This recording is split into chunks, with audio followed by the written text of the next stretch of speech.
Hello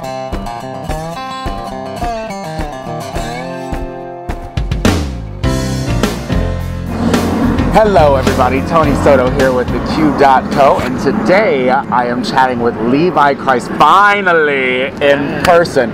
For 2 years, Levi wowed audiences playing Jerry Lee Lewis in $1 Million Quartet here in Chicago, and then later won the Tony for being in that show.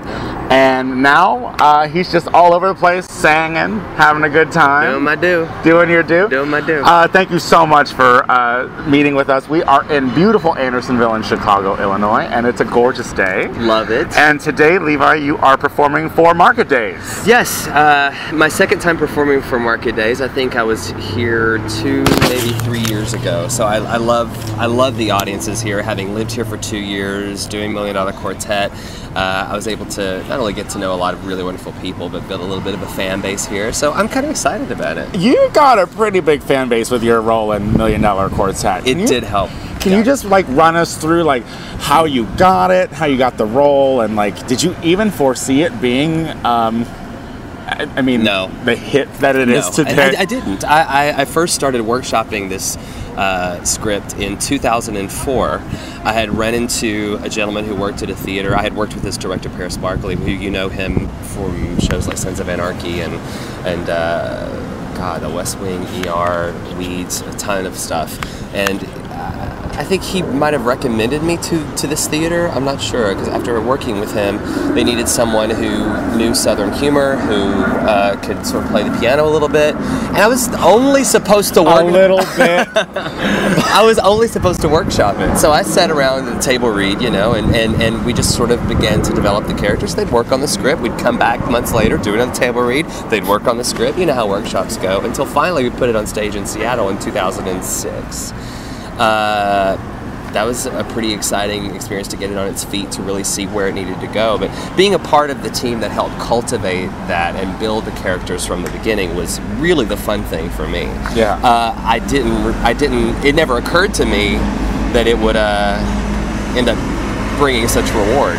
Yeah. Oh, absolutely. You know, because I was really there because I love to do it. Because you never thought a Tony was going to happen. It never occurred to me. Because, you know, as you know my story, it's like I never came out of the gate like saying I want to be a musical theater, notable musical theater actor. If I had ever acted before musical theater, it was in a couple of films here and there and some short films here, but I just never anticipated that. So I love his humility and how humble he is playing piano a little bit. If you saw Levi in $1 Million Quartet, you will know that he is not only an amazing singer, but you rocked the keys like crazy. Thank you. It was so much fun to watch. We were so sad to see you go, but we're fortunately, you know, the cast that keep coming in have always all been stellar. They have been great. After you left Chicago and then you won the Tony, what have you been doing since leaving $1 Million Quartet?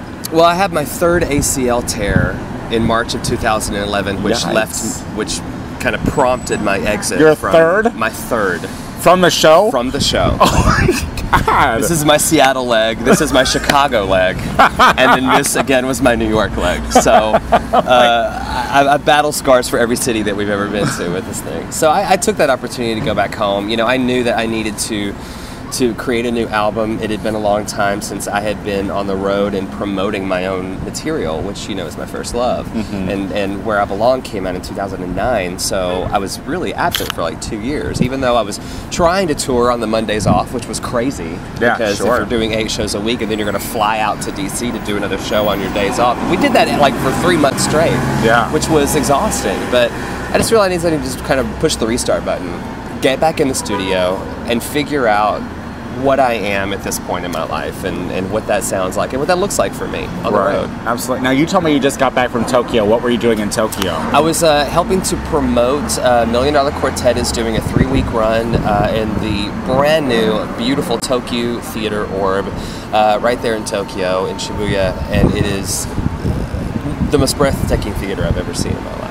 Wow, from a small workshop all the way to Tokyo. Are you going to come back and do the show again? Are you going to? You know, I'll never say never, but I have a lot of other desires that I'm itching to do, namely get this new album out next year, and to spend a lot of time digging my heels in and try to raise up that profile. Well, tell us about the new album. Tell us what we can expect from it, because I mean, we were talking earlier, and I just love your voice, and I love your music. So what can your fans expect from the new album? Well, you're going to hear a preview of that today, actually, at Market Days.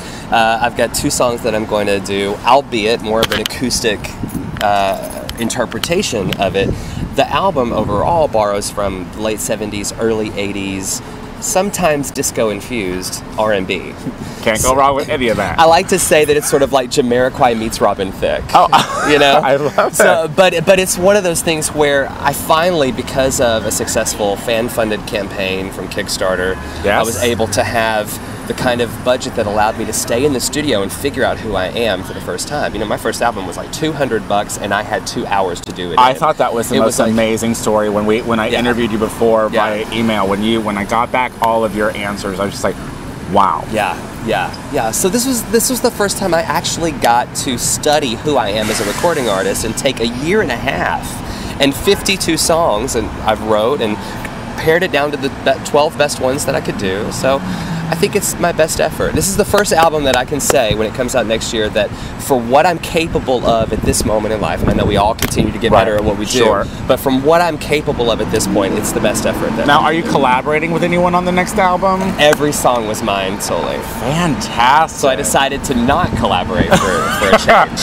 You're going through a selfish phase. Maybe it's that double Scorpio where I have to just tune out everybody, you know, and say, just don't bother me and I'll come out reborn. Yeah, you know? Absolutely. Well, Levi, I just want to thank you so much for taking the time and chatting with us. Oh my God, the Q loves you, Chicago loves you. You're thinking about moving back to Chicago. Oh, I'm moving back to Chicago. You're moving back to Chicago, at the end of the month. And that's so exciting. And be looking out for him more and more. And your new album is coming out when?